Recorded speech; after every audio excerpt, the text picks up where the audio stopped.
Today I want to share with you how to make a bread basket the easy way.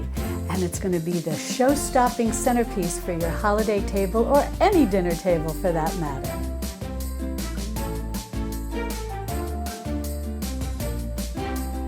Hi sweet friends, I'm Mary and welcome to Mary's Nest, where I teach traditional cooking skills for making nutrient-dense foods like bone broth, ferment, sourdough, and more. So if you enjoy learning how to be a modern pioneer in the kitchen, consider subscribing to my channel. And don't forget to click on the little notification bell below that'll let you know every time I upload a new video. The first two things I want to mention is number one, if at any time you want to jump ahead in this video, just check the timestamps below.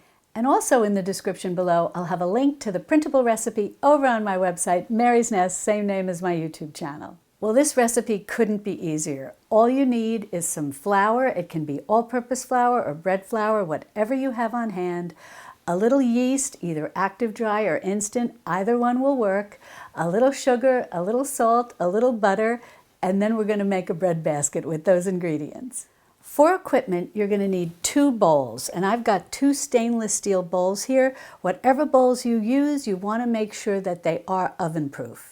Now these bowls are about 9 inches to 9.5 inches across, but it's not an exact science, so don't worry if your bowls are slightly different in size than mine. And as you'll see, my bowls are different in size, which is fine. What's important is you just want to make sure that the opening is approximately the same. This one is slightly larger, so I'm going to use this one for the handle, and I'm going to use this one for the basket. Then in terms of equipment, the only other things you're going to need are 2 wooden toothpicks. Once we assemble our basket, but before we bake it, we're going to brush it with 1 egg that we've mixed with a little bit of milk. I'm going to use a pastry brush, but don't worry if you don't have a pastry brush.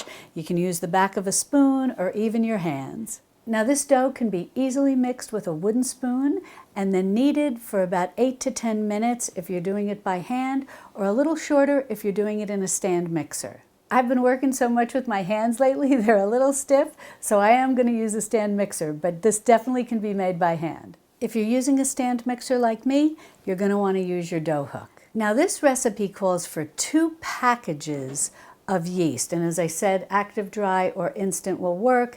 They're just slightly different. If you use instant like I'm going to use, it will just rise a little quicker. Now 1 package of yeast, the small little packages that you can buy at the grocery store, contains 2 1/4 teaspoons of yeast. If you have 2 packages of yeast, then you've got 4.5 teaspoons of yeast. So if you're using the bulk yeast like I have, we're going to want to measure out 4 1/2 teaspoons of yeast. In addition to the yeast, we're going to need 2.5 cups of warm water.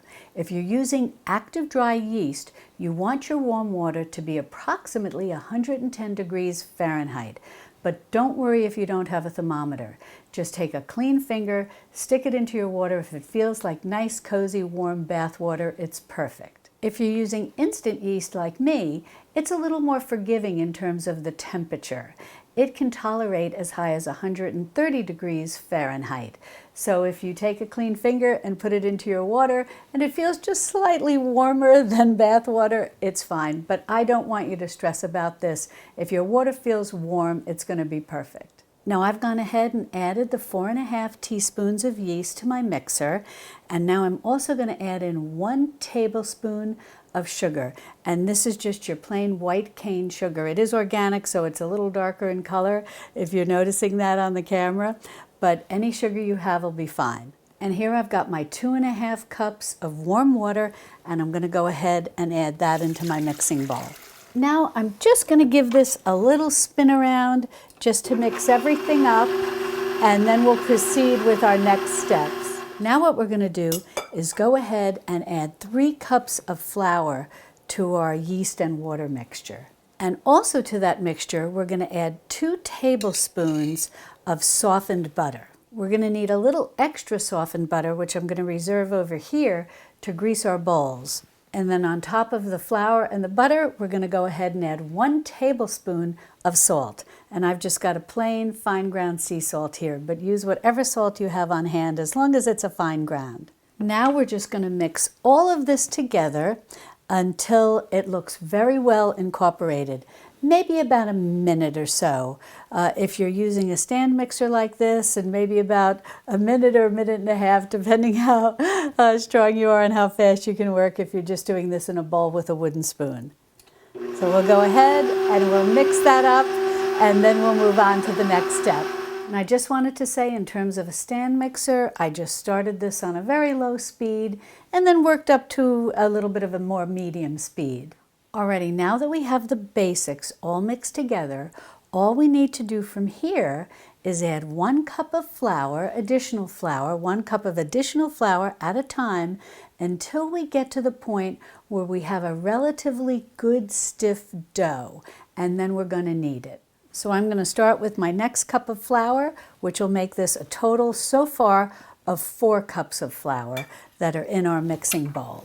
So I'll go ahead and I'll start to incorporate, working on a low speed, working my way up to, starting on a low speed, working my way up to a medium speed. Well, we've got our 4th cup of flour in there. It's looking great. And if you are using a stand mixer, you may want to use a little spatula to just push some of the flour down that will accumulate on the sides and may not be well blended in. Alrighty, well, let's go ahead and add in our 5th cup of flour and keep mixing. Now, after adding the 5th cup of flour, you're going to see that it's starting to come together to form a nice dough.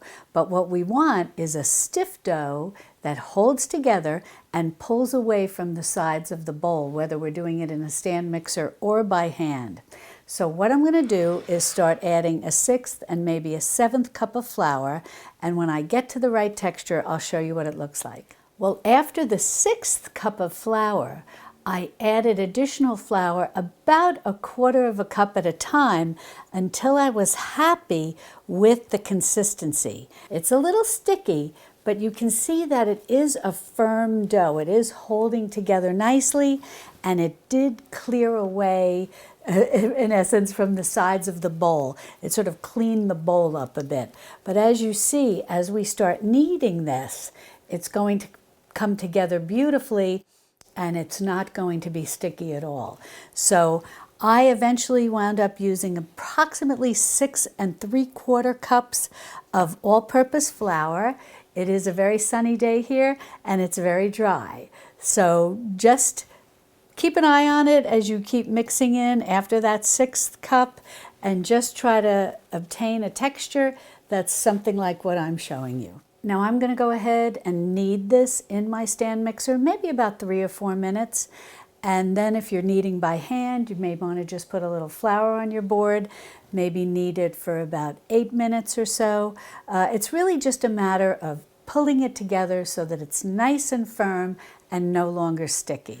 Well, I kneaded this in the stand mixer for about 4 minutes, and it's come together beautifully. It's not the least bit sticky, and it feels nice and soft and smooth, so that's what you're looking for.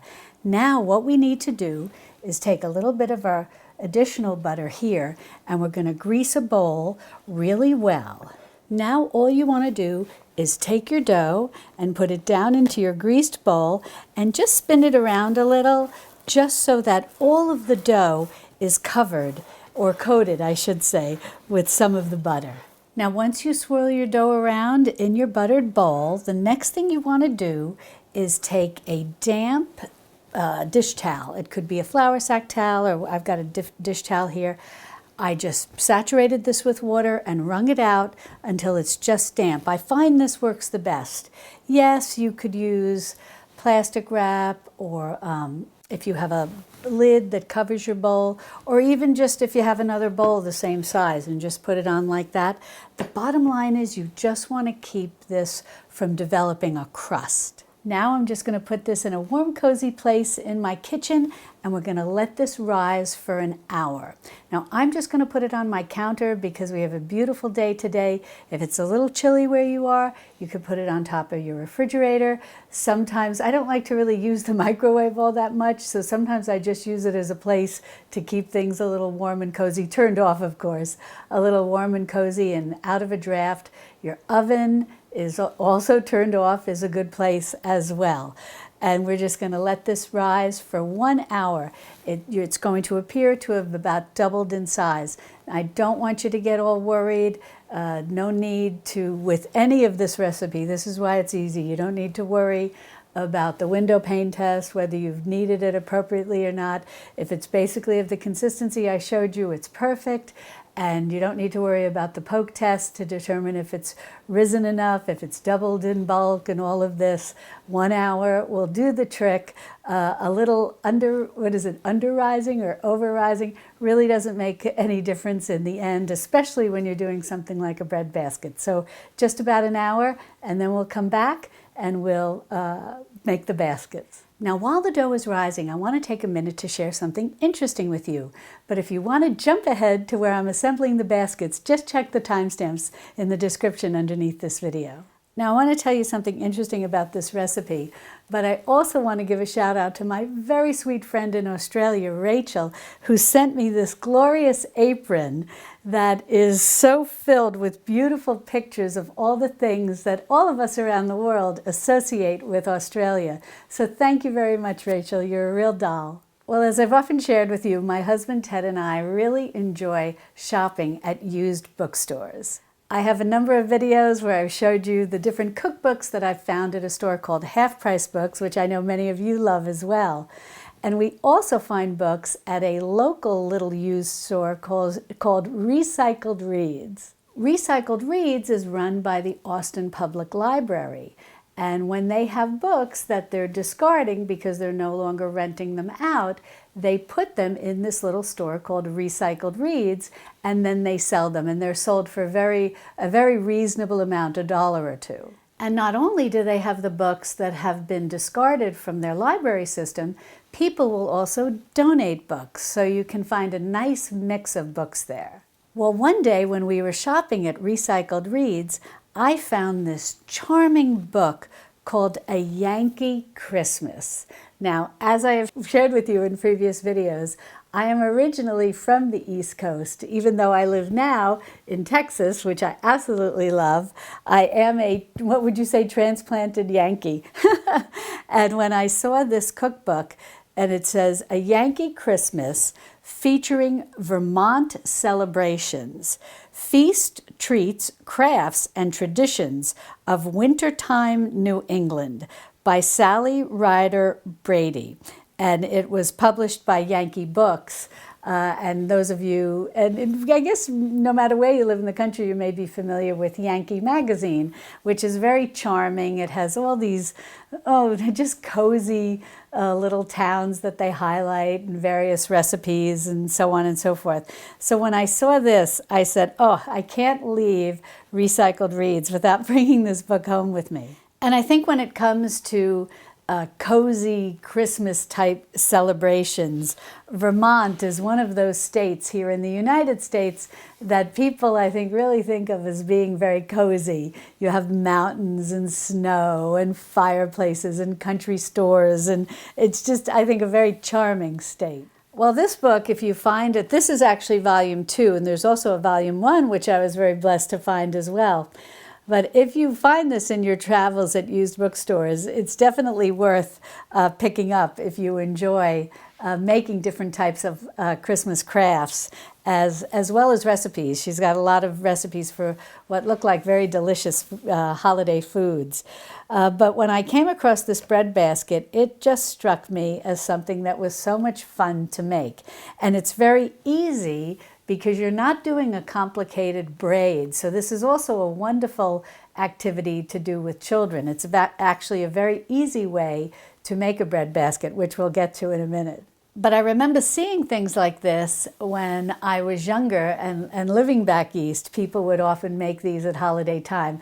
It's sort of the equivalent of the summertime watermelon basket, where people would turn a watermelon into a basket and then fill it with different mixed fruits and whatnot. But I think these kind of things are so fun to make because they really are, as I said in the beginning of the video, it's really a showstopper when it's put onto your holiday table or any dinner table for that matter. But I think it's especially fun at holiday time.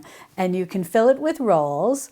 And I have a recipe where I show you how to make very easy rolls that are puffy and delicious, and they can really make you feel like a modern pioneer because you bake them in a cast iron pan, although you can bake them on a baking sheet if you don't have a cast iron pan. But they're very light and fluffy and delicious, and you can go ahead and fill your bread basket with those rolls. Or you really can fill them with any type of bread product that you want. These bread baskets can look very cute next to your appetizer tray or your charcuterie platter filled with breadsticks and different things like that. And then when you're all done with eating the contents of the basket, you can also eat the basket. Well, I let this dough rise for about an hour. And basically what you're looking for, if you're new to making bread, it'll just basically, as I said, look like about it's doubled in size. Don't worry about it being perfect or being precise. When it rises up close to the rim and it looks like a little puffy pillow, it's perfect. Now, when you get ready to make the basket and bake it, you're going to need, as I mentioned earlier, 2 bowls, and ones that are relatively close in size, or at least 2 that have a similar opening, because one's going to be used to make the handle of the basket. And so you want it to be relatively close. You know, while it's warm, you can adjust it a little, but you want them to be relatively close in size. Then you're going to want cooling racks.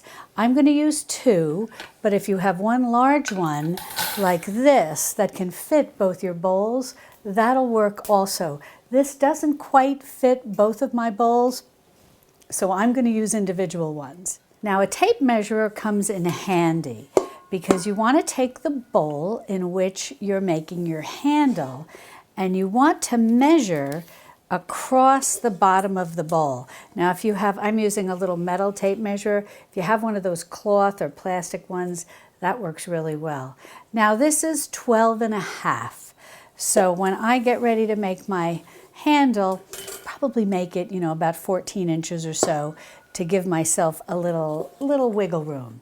Now, even though there is some increase in the circumference from the bottom of the bowl to the very top of the bowl, don't worry about it. All you want to do is take your tape measure and measure around the top of your bowl to give you an idea of how long your strips of dough need to be. And mine measures, about 25 inches or so. Again, it doesn't need to be exact, and we're always going to leave a little wiggle room for ourselves. Now, if you wind up having extra dough when you're done with this project, don't worry, because this same recipe, as the author of the cookbook that I shared with you tells us, we can use this same recipe to turn it into rolls. And so that's a good thing to know. So don't worry if you have any extra dough. This recipe makes enough dough so that if your bowls, whether they're a little smaller, medium, larger, whatever the case may be, you'll have enough dough. And then if you have extra, great, you can easily turn them into nice little rolls. And I'll have the information regarding all of that in the printable recipe over on my website. Alrighty, well now what we're going to do is just punch this down. Boom. It just starts to deflate. Now this is where the easy part begins, and it's also a fun part, and it's definitely part of making the basket, the bread basket, that you can have children join in, and I think they'll enjoy it because I think most kids love working with dough, whether it's Play-Doh or real dough. Now, as I shared, this isn't an exact science. We're going to need 2 pieces of dough to make the handle of the basket, and I'll show you why we need 2 pieces. And since mine was about 12.5 inches across the bottom of the bowl, I'm going to basically roll out 2 pieces that'll be about 14 inches. And then for this, I'm going to need pieces that at its largest part of the bowl have to be able to wrap around for 25 inches, and then continuing on down. And you basically are just going to eyeball how many strips of dough, in essence, that you think that you're going to need. And how you can do that, again, is by taking your handy-dandy tape measurer and just measure from the top of your bowl about to the middle of the bottom of your bowl. And mine's about 7 inches. And since each row of dough will probably be about an inch, you want to really pack them in. You don't want there to be any spaces. That means I'm going to need 7 rows. So since each row contains 2 pieces of dough, that means that I'm going to need 7 rows of 2 pieces, which will be 14 pieces. So I'm not going to get all fussy and precise and worry right now about inches and whatnot. All I know is I'm going to need 2 pieces of dough for my handle, and I'm going to need about 14 pieces for my bowl. So that's 16 pieces. So I'm just going to roll this into a log, and then I'm going to divide it into 16 pieces. Now, as I said, I am just eyeballing all of this. Now, you might say, oh, Mary, mine is bigger, my bowl is bigger, or my bowl is smaller. And I'm going to be rolling my log into maybe 18 pieces, or 20 pieces, or 12 pieces, whatever the case may be. But don't worry, because what you're going to do as we roll out the pieces to make the little twists, and that's what's so easy about this, you don't have to make an official braid. You may find you have a little extra dough at the end as you're going around your bowl. And again, as I said, we're just going to roll that up again, and we're going to use that to make rolls. Well, now I've got my 16 pieces of dough, and what I'm going to do is take 2 pieces at a time. I'm going to roll them out to the length that I need. For this handle, it was 12.5 inches. For this bowl, I should say, to make the handle, was 12.5 inches, but I'm going to roll them to be about 14 inches so that I have a little wiggle room. And what you're going to do is you're just going to take 2 pieces of dough, and as I said, we're going to roll these out until we get them to the length we need them. And then I'll show you what the next step is. But this is what's so easy, because once we roll these out, we're just twisting them. There's no third piece in where you have to make an official braid. Well, I've got 1 strip of dough rolled out to about 14 inches. Now I'm just working on the next strip, and just roll and pull it a little with your hands. Again, it's nothing scientific about this, just do the best you can. The next thing you want to do is get the bowl for which you're going to use to make the handle. And you just want to grease it around the rim, both on the bottom rim here, so nothing sticks to your cooling rack when we put these, even though they're cooling racks, we're going to be putting them in the oven. But just grease around here on the top rim of your bowl. We're going to be inverting it, and we just don't want it to, in case there's some dough there as we do the handle, we just don't want anything sticking. So just go all around, do that best you can. Then take a little more softened butter and just pull this up and across about where you think you're going to make your handle. Because again, we want this to easily release. Now I do like to grease this bottom of the bowl relatively well, relatively wide I should say, in the middle, to allow for expansion. We just want to make sure that nothing's going to stick. It's not going to be this wide, but I just like to play it safe. And if it brings you comfort, you can certainly grease the whole bottom of the bowl and sides. Next, you just want to invert your bowl onto your cooling rack and just set that aside. I'm just going to move that one out of the way a little.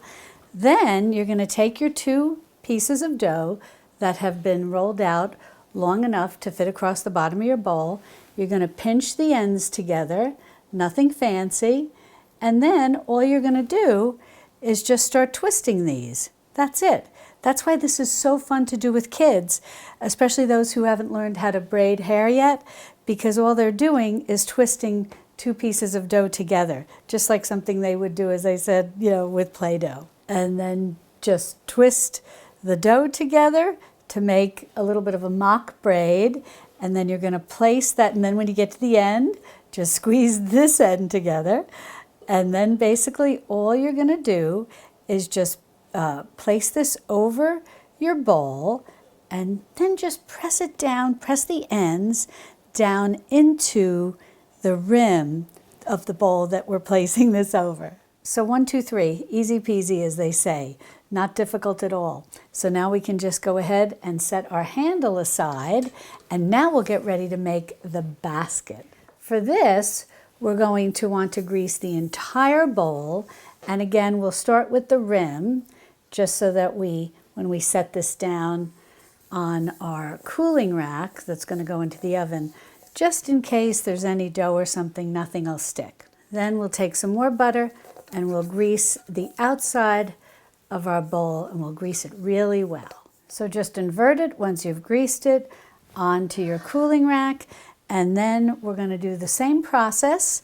We're just going to make them because they have to go around the bowl, and you've measured your bowl so you know approximately how long your little twists need to be.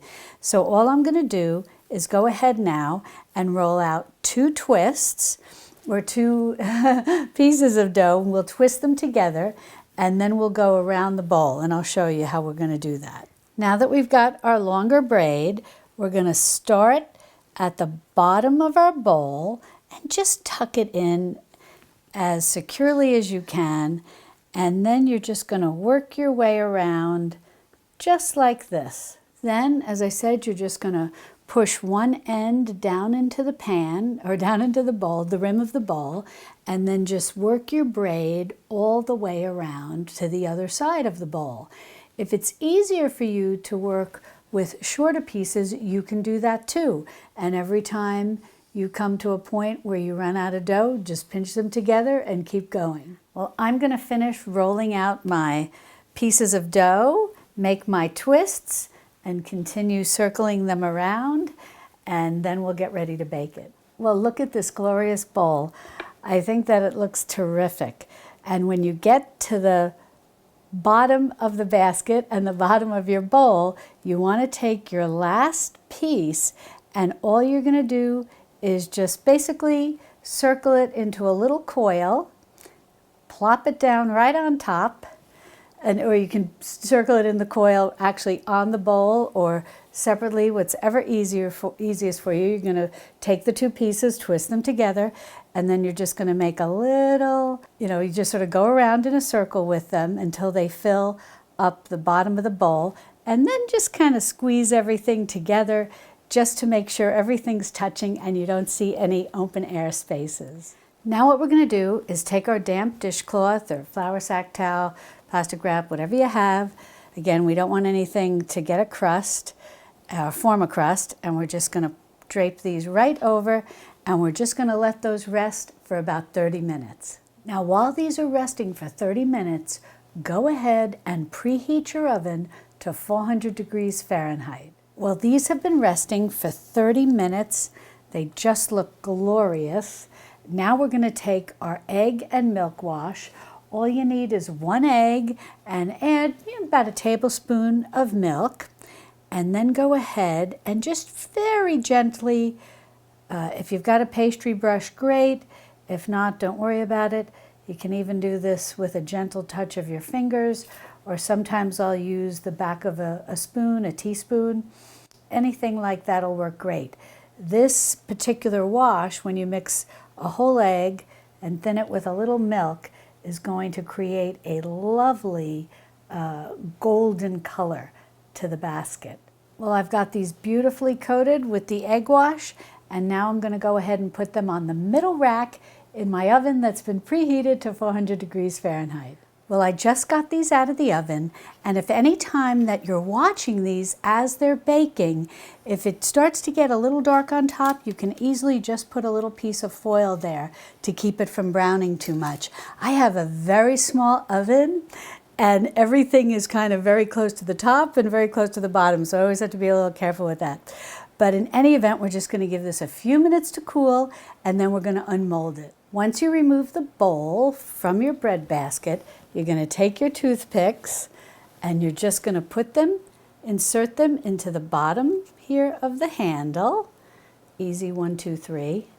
Also, too, if you don't have most people have toothpicks, but if you don't, and if you had those skewers that you use to make like a little shish kebab or something, though you can break those, and those work great too, probably a little stronger. And then all you do is just, nice thing is, see, it's a little flexible, so you can just decide basically where you want to put your handle, and then just stick it on right with your toothpicks. It's perfect. Now I just want to mention, when you take your bread basket and the handle out of the oven, it's already on its built-in cooling rack, and just allow each of them to cool for about 10 minutes before you try to remove the one bowl and before you try to remove the handle from the other bowl. This will make it much easier for you because it will have cooled a little and it'll be easier to handle. Now, if you'd like a recipe for rolls to fill this basket with, be sure to click on this video over here where I have some delicious rolls that are easy to make, plus lots of other bread recipes that you can fill your bread basket with. And I'll see you over there in my Texas Hill Country kitchen. Love, God bless, Merry Christmas, and may you have a wonderful, happy, healthy, and blessed New Year.